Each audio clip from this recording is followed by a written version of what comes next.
Саламатсыздар, урматтуу Коом пресс сайтынын көрүүчүлөрү, биз кезектеги цензурасыз маегибизди баштап отурабыз. Азыркы тапта негизи Кыргызстанда турак жай маселеси оор болуп атат. Өзгөчө Бишкек шаарында. Ар бир чарчы метр $500 $1000 чейин эсептелинет. Бул орточо баа. Андан жогору кеткендери да бар. Ошол эле маалда андан арзаныраак сатылган жерлер бар, бирок бунун жөнүндө эмес, биз бүгүн ушул турак жайларды сатып алуудагы өзгөчөлүктөр, маселелер, жеңилдиктер тууралуу сөз кылууну чечтик. Себеп дегенде азыркы тапта түрдүү жолдор менен ушул үйлөр сатылып атат. Алардын бири ушул турак жай кооперативи дейбиз. Ушул турак жай кооперативинин жеңилдиктери, же болбосо коркунучтары тууралуу маек кылмакчыбыз. Биздин коногубуз Best-Way турак жай кооперативинин кеңешчилеринин мүчөсү болуп калабы.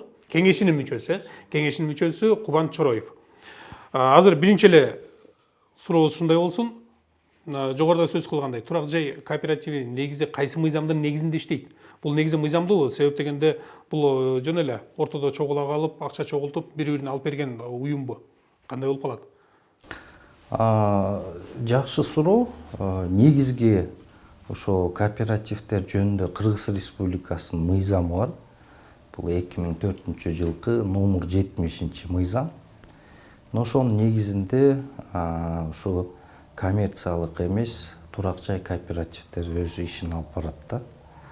Анан бүгүнкү күндө мен ушул бир кооперативдин кеңешинин мүчөсүмүн. Ушул апрель айында биздин кооперативге 4 жыл болот да. Ошо 3,5 жылдан ашуун мөөнөттүк мындай тажрыйбабыз бар деп айтсам болот. Бул жерде мындай болот да, сиз жогоруда айтып калдыңыз, коммерциялык эмес деп. Бирок коммерциялык эмес боло турган болсо, ал жерде каражат жүгүрбөш керек да. Бул жерде биз билгендей кооперативде каражат жүгүрөт. Башкача айтканда ар бир мүчө акча кошот, кайра ошонун негизинде материалдык баалуулуктарды алып атат да. Башкача айтканда акча берип там алып атат. Бул жерде коммерция же коммерциялык эмес кандай айырмаланат?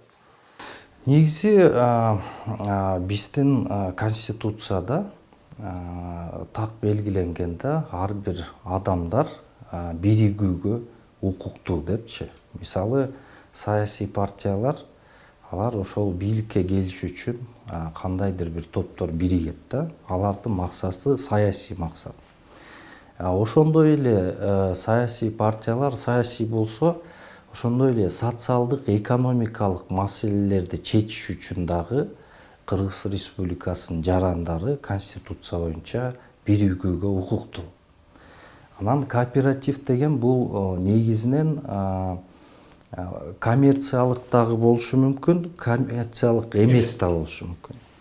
Коммерциялык кооперативде мүчөлөр, биз пайщиктер деп айтабыз да. Бул пайщиктер ошол кооперативге кандайдыр бир үлүш менен кирип, ошо пайына жараша пайда көрүүнү көздөйт да. Булар коммерциялык кооператив деп айтсак болот. Мисалы, 2000-жылдардын башында Кыргызстанда мисалы кредиттик союздар түзүлгөн. Кредиттик союзга мүчө болуп кирет, кээ бир адамдар ошол кредиттик союзга акчасын пайщик болуп берет, бирок анын кредитке пайдалангандар үстөк пайызын төгүп берип, ал пайщиктери пайда көрөт. Башкача айтканда, ошол союзга 1000 сом бере турган болсоң, ал акча башка бир адамдарга кредитке берилет, насыяга. Анан түшкөн акчаны кайра ал өзүнө алат.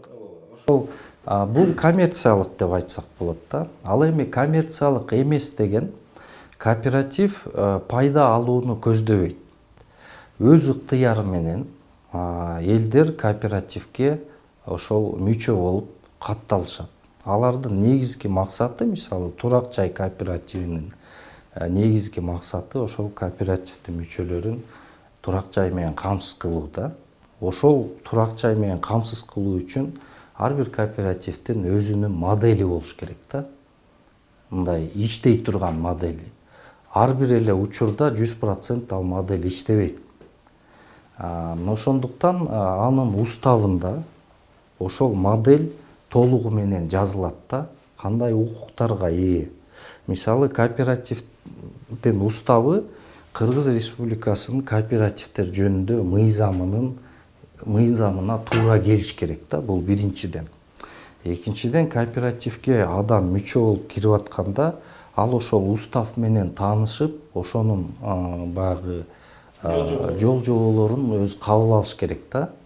Анан ошол жол жобо менен, ошол модель менен кооперативдин мүчөсү болуп, алар ошо турак жайлуу болот. Эми албетте Европада, мисалы, ошол эле Германияда, ошол эле Австрияда же Британияда мына ушундай турак жай кооперативдери, турак жай курулуш кооперативдери, мына ошол модельдер менен 80-70 жылдык кооперативдер бар да.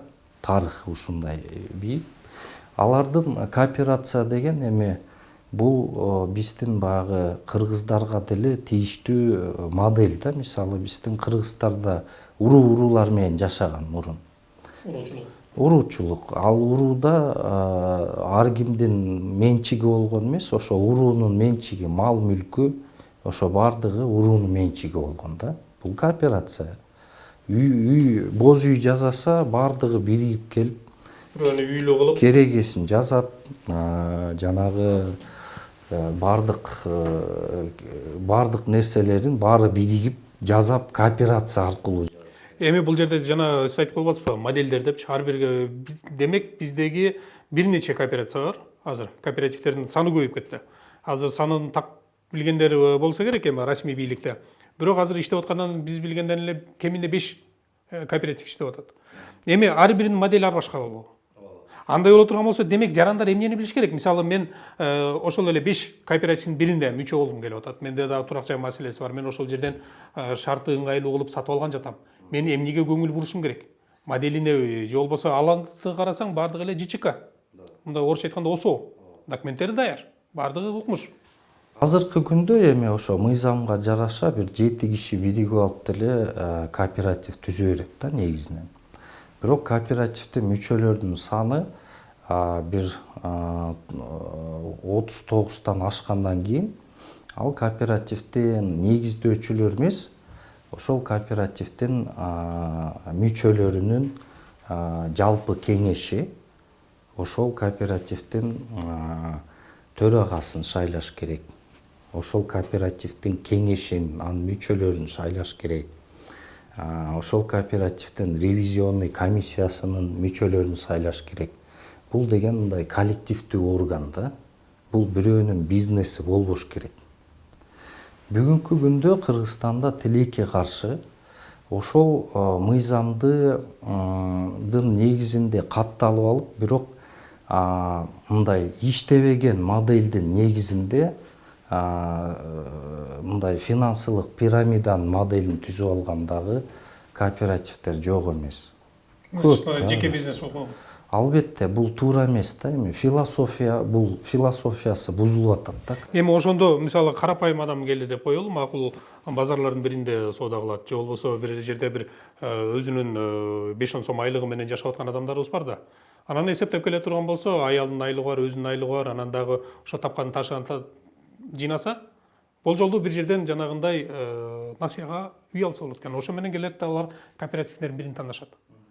Тандоонун ыкмалары кандай болуш керек? Кайсы нерселерге биз басым жасашыбыз керек? Туура, эми ар бир мындай экен да. Ар бир нерсе өзүнүн тарыхын басып өтүш керек экен да. Убагында мисалы жанагы курулуш компаниялары деле болгон эмес. Убагында бир курулуш компаниялар туура иштейт. Туура өзүнүн кардарларын мыйзам негизинде иштейт дагы, алар үй куруп берет, үйүнө кардарларын киргизет. Кээ бир курулуш компанияларды көрүп атабыз, канча деген адамдарды алдап кетип атат да. Ошол сыяктуу эле бул кооперативдерде дагы ушундай ситуация. Маселен, бирок мен бир нерсени айтып кетер элем да. Кооперацияда элдер мындай да, маселен, кооперативге ошол кооперативдин философиясын кабыл алып, ошол жердеги модельди түшүнүп, анан кириш керек да. Негизинен ошол кооперативдин мүчөлөрүн биринчи окутуш керек. Бизде мындай шарттар бар. Ошол шарттарды эгер кабыл алсаң, анда биздин кооперативге мүчө болуп кир.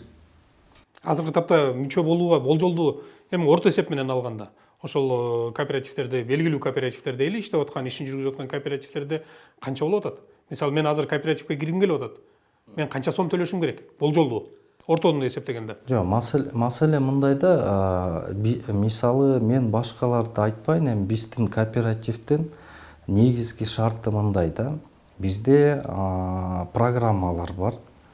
Бул биринчи программасы, бул сиз кооперативге кезекке турушуңар керек. Кооператив өзү негизи кезек менен үй алып берүү бири-бирибизге. Ушундай система да. Бирок ошол система ачык айкын болуш керек. Ар бир кооператив көрсөтө алыш керек да. Мына бизде мынча мүчө бар. Биз монча Баланчаев баланчага үй алып бердик, мына монча кишиге.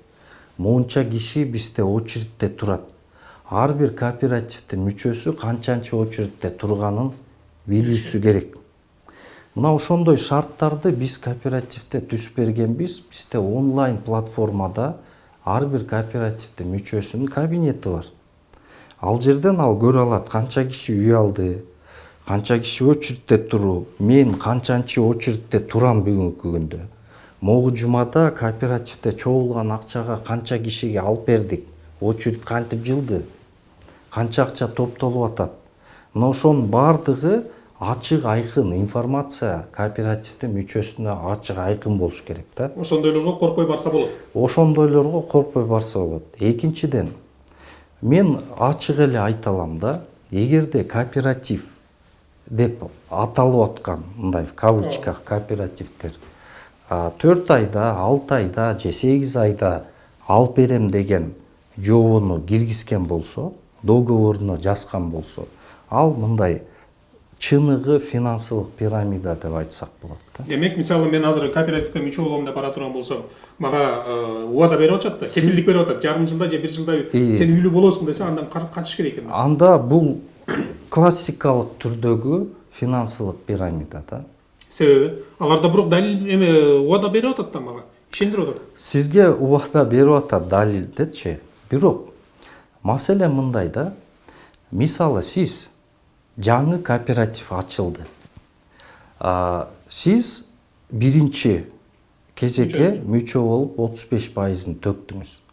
Сизге мисалы үй алып бериш үчүн сизге айтып атат 4 айда үй алып беребиз деп атат да.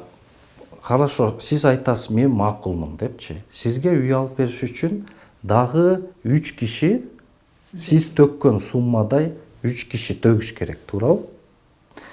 Мүмкүн 4 айдын ичинде ал кооператив 3 киши табат. Бирок кийинки 4 айдын ичинде ошол 3 кишиге дагы алып бериш үчүн 3-төн 9 киши кийинки 4 айда табыш керек да. Мүмкүн 9 кишиге дагы 3 киши ээрчип кел деген эле экен да. Ооба. Ошол 4 ай менен чектелип атпайбы? Анан бир убактар келет. 1000 кишиге алып бериш керек 4 айдын ичинде. 3000 кишиге алып бериш керек 4 айдын ичинде. Кантип алып берет? Баягы орусча айтканда мыльный пузырь ошол жерден пайда болот да. Ошол жерде пирамида пайда болот. Бир күнү ошол 4 айда алып бере албай калган убакыт келет. Анан тигинин келишиминде жазылып турат. Мен сага 4 айда алып берем депчи. Анан ошондой кишилердин саны көбөйө баштаганда кандай ситуация болот? Соттошуу, араздашуу, мушташуу. Албетте, бул чоң паникага алып келет. Жанагы кооперативге төккөн кишилер да чуркап келишет, эмне болду? Мен акчам качан бересиң, же болбосо үйүмдү качан алып бересиң? Сиздерде шарт кандай? Мисалы мен сиздерге барып атам азыр. Канча акча төлөшүм керек болот, анан кийин мен канча күтөм? Бизде шарт мындай да, бизде классикалык кооперациялык моделде кооператив эч качан срок бербейт. Качан кезең келет ошондо. Сиздин өзүңүздүн кезегиңизди онлайн көрүп атасыз. Канча убакта жылып атканыңызды. Мисалы маселен, биздин кооператив 1 жыл иштегенде 6-7 айда алып берип атканбыз. 2 жыл иштегенде 1,5 жылда келек келип атты. Азыркы күндө 4 жылга кетип баратат. 4 жылда азыркы күндө 2 жылдын тегерегинде күчүп атат, алып берип атат. Бирок элдер өздөрү көрүп атат бардыгы эме экенин. Ачык айкын экен, улам алгандары, алып кутулуп койгондору да бар. Анда мындан тышкары бизде бир 80% кооперативдин мүчөлөрүнүн 80% топтоо программасында. Алар азыр кезекке тура элек. Бирок ай сайын акчасын салып турат. биркеден акчасын төгүп атат да, пайлык төлөмдөрүн. Эмне үчүн? Мисалы сиз азыр жаш курактасыз. Сиз мисалы план койдуңуз, мен бир 3-4 жылда өзүмдүн 35%-ымды топтойм депчи. Сиз болсо ай сайын ошол 35%-ын банкка барып, өзүңүздүн пай эмеңизге жанагы келишим боюнча төгө бересиз дагы. Бул жактан онлайн реестрден бул учетко алынып көрүнүп турат да канча төккөнүңүз. Качан 35%-га төккөн суммаңыз жеткенде сиз кезекке туруп каласыз да. Бул программада катышкандарга дагы жеңилдиктер бар. Ошон үчүн катышышат да. Экинчиден, бул программа мисалы бала азыртан эле бала чакама бир недвижимость кылып коеюн, кыймылсыз келечек үчүн акырындан. Бул эми мындайча айтканда кепилдиктүү система да. Эми мындай суроо бар да, мисалы мен ала турган үйүмдөн, турак жайымдан 35%-ын төлөйм, анан мүчө болом, кезек күтөм. Кезек күтүп баштагандан баштап мен жанагы акчасын бөлүп төлөп баштайбы же үй алгандан кийин төлөп баштаймбы? Анткени мисалы азыр биз доллар менен сүйлөп көрүп калбадыкпы? $50,000 батир дейин. Мисалга алып, $50,000 5 миллион сом дейт. 5 миллион сом дейм. Мен эми ошонун 30%-ын төлөшүм керек алдын ала. Алдын ала 35%-ын төгөсүз, сиз кезекке туруп каласыз. Кезекке турам. Бирок ал маалда төлөбөй турам. Ал маалда ошол кооперативке мүчөлүк төлөм бар. Мисалы биздин кооперативде юристтер, бухгалтер, IT специалисттер, делопроизводительдер бар да. Анан ошондой эле ошо борбордук офистин арендасы жана башка чыгымдар бар. Ошол чыгымдардын бардыгын кооперативдин мүчөлөрү мүчөлүк акынын негизинде каржылайт да. Ошондуктан бизде 1000 сом, айына 2000 сом кооперативдин мүчөлөрү ошо мүчөлүк акы төлөп турат. Ай сайын 2000 сом. Бул эмеге үйдүн эмесине жана пайдын эмесине кирбейт да. Пайга өзүнчө төгүп турушат да. Менин суроом мындай болот. Мисалы мен азыр 35% төктүм. Мен кезекке турдум. Тургандан баштап жанагы калган бөлүгү бар да. Мисалы 50,000ден 35% болжолду 7-8 миң болсо керек. Доллар менен дейин. Ошо $8,000 төлөдүм. 50,000дик квартирага кезекке турдум.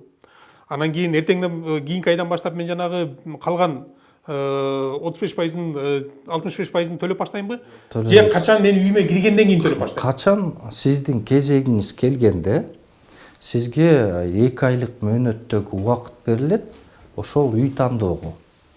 Үй тандагандан кийин кооператив сизге жана калган жетишпеген сумманы 65%-ын кошуп туруп, сизге ошо сиз тандаган батирди сатып берет. Андан кийин сизге график түзүлөт. Ошол бизде максималдык срок 10 жыл. Жанагы кооператив кошкон сумманы сиз 10 жыл бөлүп төлөй бересиз да. Эми 10 жылга дедик. Бирок бизде түрдүү кырдаалдар бар да. Биз билишибизче ошол сатылып алынган үй биринчи кооперативге катталат. Кооперативдин менчиги болуп эсептелет. Анан кийин кайсы бир белгилүү убакытта мисалы кооператив жоюлуп кетиш ыктымалдыгы бар. Ишин токтотуш ыктымалдуулугу бар да. Анткени биз алдын ала бербейбиз. Форс-мажор деген абал бар, экономикалык кризис бар, түрдүү кырдаалдар бар. Ал жоюлуп кеткен маалда мен мисалы ошол алган тамымдын 30%-ынбы же 50%-ын төлөп бүткөндөн кийин кооператив жокко чыгып кетти, мен каяка барам? Анткени менин үйүм кооперативде каттоодо турат. Жакшы суроо. Маселен мындай да, мисалы кооператив биздин граждандык кодекстин негизинде ошолдо граждандык кодексте 251 берене бар. Ошол жерде жазылып турат кайсыл учурда кооперативдин мүчөсүнө ошол алып берген батирге менчик укугу өтөт деген. Качан сиз кооперативге толугу менен жана кооператив каржылаган сумманы төгүп бүткөндөн кийин сизге менчик укугу өтөт деген жобо жазылып турат. Мына ошол жерде дагы мындай мыйзам ушундай берилет да. Демек, сатылып берилген сиз могу төккөн пайлык төлөмдөрүңүз бул сиздин пайыңыз кооперативдеги, бул сиздин менчик. Кооператив башка жактан эч качан акча албайт. Бул жерде жалаң гана кооперативдин мүчөлөрүнүн каражаттарына бартир сатып алынат да. Жок, болгон маселе бул болот. Батир деп кооператив ишин токтоткон маалда ошол кооперативдин акчасы менен үй алып, бирок төлөп бүтө электер. Үй жок калып атат. Анткени документтердин бүттүгү кооперативдин намында турат. Маселе мындайда, сиз эң крайний эмесин айтып атасыз да. Ситуация жеткен чегин да. Жеткен чеги мындайда, маселен биз азыр биздин кооперативде 1200дөн ашуун мүчөбүз бар. Мына ошолордун пайлык төлөмдөрүнө 180ден ашык батир сатып бердик. Бүгүнкү күндө эгерде ошол 180 батирдин баасын, рыноктук баасын аныктасак, ошол төккөн суммадан дагы көбүрөөк сумма чыгат да. Эмне үчүн? Анткени ушу 4 жылдан бери сатып алынган квартиралардын баасы сом менен өсүп калды да. Мыйзамда, кооперативдер жөнүндө мыйзамында ликвидация кооператива деген бар. Ушул жери кызыктуу болот эми.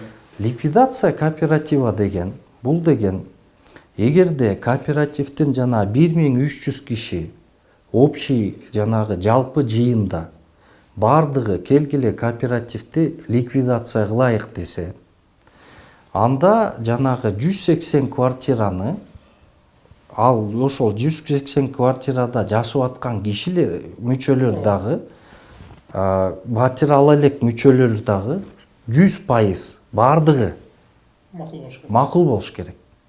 Бул ошондо 180 квартираны сатканда алар ар ким канча кошсо ошол акчасын алат. Бирок андан да көп акча калып калат да. Бул рыноктук баасы өстү да. Анан пропорционально анда.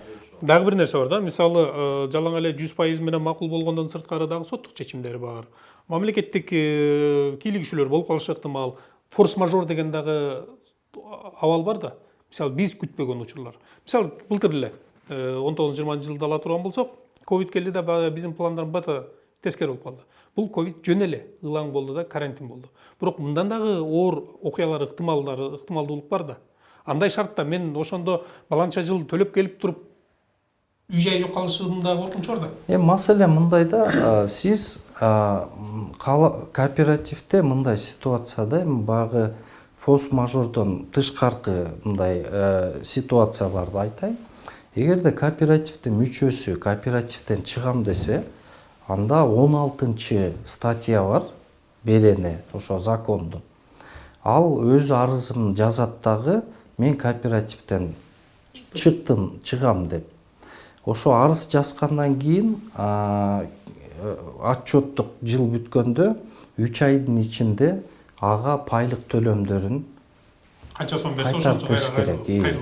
Ошондуктан бул жерде мындайда канча акча кирсе ошол акча кыймылсыз мүлккө эле кетип атпайбы. Ошондуктан бул мындай безопасный система да. Эми сиздер сом менен макулдашасыздар же доллар менен? Анткени азыр бизде турак жайлар негизинен доллар менен бааланат. Маселе мындайда, бизде Кыргызстандын кооперативи болгондуктан биз келишимдерди бардыгын сом менен кылабыз. Кийин эгерде алып кете турган болсо, сом менен алып чыгып кетет. Сом менен алып чыгат, же болбосо жанагы алган квартирасы график түзүлүп туруп, сом менен төлөнө тургандай. Бул валютанын курсуна карабайт. Мисалы, баягы биз корккон доллар өсүп кетеби, же болбосо тескерисинче түшүп кетеби, баягы сомду төлөй бересиң. Бул жагында туруктуулук бар деңиз. Анан соңку суроо, Негизи соттук абал келгенде эки сөз менен түшүндүрүп кетсеңиз, соттук абалга келгенде сот кооператив жокко чыгарып кое алабы? Же болбосо ошол кооперативдин мүчөсү менен кооперативдин ортосунда соттук териштирүү боло турган болсо? Албетте, мындайда кооперативдин ортосунда ошо кооперативдин мүчөсү ошо келишимге кол коюп атпайбы? Ошонун негизинде кооперативдин мүчөсүнүн эгерде укуктары бузулган болсо, ал албетте сотко кайрыла алат.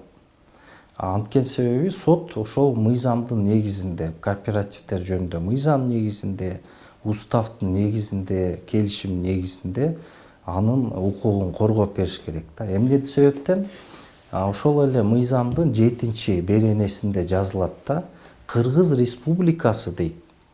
Кооперативдин мүчөлөрүнүн жана кооперативдин мыйзамдуу кызыкчылыктарын коргоого милдеттүү деп турат да. Мамлекетти кооперативдин мүчөлөрүнүн укуктарын коргоого милдеттендирип койгон. Демек, мүчө кооперативге жаңы мүчө келе турган болсо, сөзсүз түрдө ошол документтер менен так анык таанышкандан кийин кол коюш керек. Эң биринчи устав менен, коммерциялык эмес, бул ачык устав менен таанышыш керек. Ама бул жерде дагы бир нерсе бар да. Азыр коомчулуктун талабы өзгөрүп атат, талабы көбөйүп атат. Анын бири жанагы адалдык. Мисалы, ошол эле шариатка такала турган болсок, шариат менен жашагандардын саны көбөйүп атат. Алар жана пайыздыкты арам дешет. Мисалы, эгерде мен 1 сом алып туруп, анын үстүнө 1 сом 1 тыйын кошсом, демек ал арам. Макул, 1000 сом алып туруп, 1000 сомдун үстүнө 1 тыйын кошсом, бул арам болуп атат. Эми бул жерге келгенде, пайыздык төлөмдөргө келгенде, адалдыгы кандай болуп атат? Мисалы, ошол эле шариатты бекем кармаган таква деп коелу. Таква адамдар сиздерге мүчө боло алабы? Бул жердин шарты кандай? Эми мен принциптери менен айтайын да, ошол шариаттагы принциптер бул процент да. Биринчиден биздин кооператив багы коммерциялык эмес болгондуктан бизде эме жок. Алган акчага үстүнө процент жок да. Демек, мага 100 миңге там алып берсеңиздер, мен 100 миң деле төлөйм. 100 миңди төлөйсүз, плюс кооперативдин мүчөлүк акысын төлөп бересиз да, кызматкерлердин баягы содержаниясына да. То есть бул жерде мындайча айтканда тазалык жагынан өтө мындай экологиялык деп айтсак болот да. Эмне себептен? Анткен себеби мындай принципти кабыл алыш керек да. Мен кооперативге мүчө болуп келдим. Биз бардыгыбыз мына 1000ден ашык киши кооперативге бириктик. Менин бүгүн төгүп аткан пайлык төлөмүм астыда бирөөнүн үйүн алып берүүгө королуп атат. Менин ушул кылган нерсем сооп ишпи деп ойлонуш керек да. Эми дагы бир нерсе, биз кооперативге мүчө болдук, бирок үй ала элекмин. Мен кооперативдин мүчөлүк акысын төлөп баштайм. Кезекке тургандан баштап төлөп баштайм. Кезегим келип, анан кийин үйдөн кутулуп бүткөнгө чейин төлөп баштайм. Мүчөлүк акы канча сом сиздерде? Бизде жана кезекке туруу программасына шыр тургандардыкы 2000 сом. Ай сайын. Үй ала элек болсоң да 2000 сомдон төлөп турасың. Эгерде жанагы топтоо программасындагылар алар 1000 сомдон төлөйт айына. Эгер төлөбөй койсомчу? Эми төлөбөй койсоңуз, анда сиз ошол кооперативдин эрежесине макул эмессиз да. Анда кооперативден чыгасыз дагы пайлык төлөмдөрүңүздү алып кете бересиз. Түшүнүктүү. Бизге убакыт бөлүп келгениңизге рахмат айтабыз. Анткени азыркы тапта дагы кимдир бирөө ошол турак жай маселесине муктаж болуп турган шартта бул да пайдасын берди болуш керек. Ошол эле маалда жанагы коркуп жаткан суроолорго дагы жооп бердиңиз. Урматтуу Компресс сайтынын көрүүчүлөрү, биз кезектеги цензурасыз маегибизде жыйынтыктап жатабыз. Ал эми бүгүнкү тема бул турак жай маселеси. Турак жай кооперативи ал кандай иштейт? Биз эмнелерге көңүл бурушубуз керек жана мындан кандай пайда көрөбүз? Коркунучтар жөнүндө сөз болду. Ал эми коногубуз болсо Best Way турак жай кооперативинин кеңешинин мүчөсү Кубан Чороев болду.